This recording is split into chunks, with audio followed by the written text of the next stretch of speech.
আমার লড়াই নতুন প্রজন্মের লড়াই।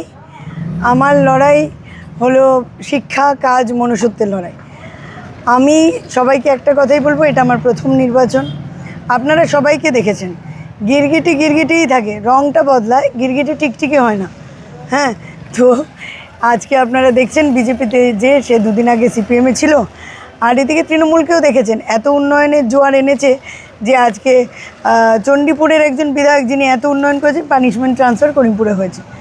তা আমার একটাই বক্তব্য, আমি নতুন প্রজন্মের কাছে একটা ট্রেন্ড সেট করতে চাই যে আজকে আমাকে যে প্রশ্নগুলো সম্মুখীন হতে হচ্ছে, মানুষের বাড়ি বাড়ি গেলেই জিজ্ঞেস করছে যে তুমি আবার আসবে তো, চুরি করে পালিয়ে যাবে না তো, তোমাকে আর পাবো তো, ভোটের সময় হলে দেখা যায় তো।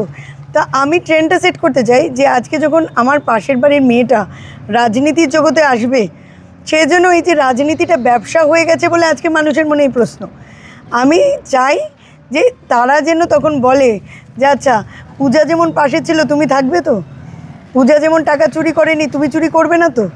এই ট্রেন্ডটাকে একটা সেট করার ভীষণ দরকার আজকে। কারণ একটা সময় ছিল যারা শিক্ষিত মানুষ তারা সোসাইটিতে বা বিভিন্ন জায়গায় রাজনৈতিক পদে ছিল, আর আজকে অশিক্ষাটা ক্ষমতার উৎস হয়ে গেছে। আমি শিক্ষাটা ক্ষমতার উৎস হোক সেটা চাই। আর দ্বিতীয় কথা হলো এই যে ধর্ম, আমি যদি করিমপুর বিধানসভায় আসি আমি সবাইকে বলবো ধর্ম যার যা, ধর্ম নিজের ঘরে রাখো, নো ইস্যু।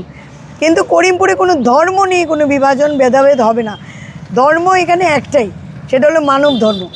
এবং বাড়িতে আমিও হিন্দু ঘরের মেয়ে, আমার বাবাও ছোটোবেলা থেকে একটা জিনিস শিখিয়েছে, কর্ম করে যাও, ফলের আশা করো না।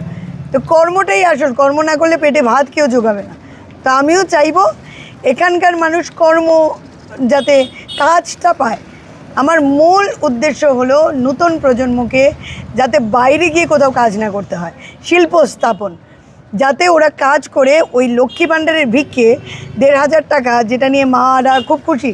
লক্ষ্মী ভাণ্ডার তো কাটবে না, সরকারি প্রকল্প, এটা কোনোদিন বন্ধ হবে না, যেমন রেশন বন্ধ হয়নি।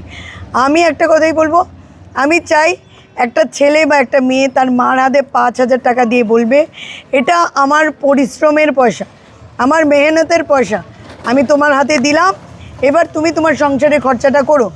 যাতে মাটা বুক শির দ্বারা সোজা করে বলতে পারে আজকে দিদির ভিক্ষে নয়, আমার ছেলের মেরুদণ্ড সোজা করে ছেলের পরিশ্রমের টাকা দিয়ে আমি সংসার চালাচ্ছি। এই কথাটা শুনতে চাই আমি করিমপুরে। আর প্রত্যেকটা ছোট ছোট বাচ্চারা যাতে শিক্ষিত হয়, যাতে 12 গ্র্যাজুয়েশন অবধি যাতে ফ্রি পড়াশোনাটা করতে পারে, তার ব্যবস্থা করার একটা চেষ্টা করব। ভালো একটা ডিগ্রি কলেজ করার চেষ্টা করব।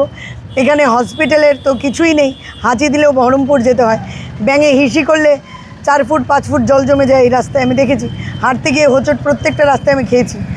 আমার বক্তব্য হলো করিমপুরে কোনো উন্নয়ন হয়নি, থমকে আছে উন্নয়ন, কংগ্রেস নেই তো উন্নয়ন নেই। তাই কংগ্রেসকে না, শুধু সিম্বলকে না, নতুন প্রজন্মকে একটা সুযোগ দিন। আমাদের চিন্তা ভাবনায় করিমপুরটাকে সাজিয়ে তোলার একটা চেষ্টা করতে চাই।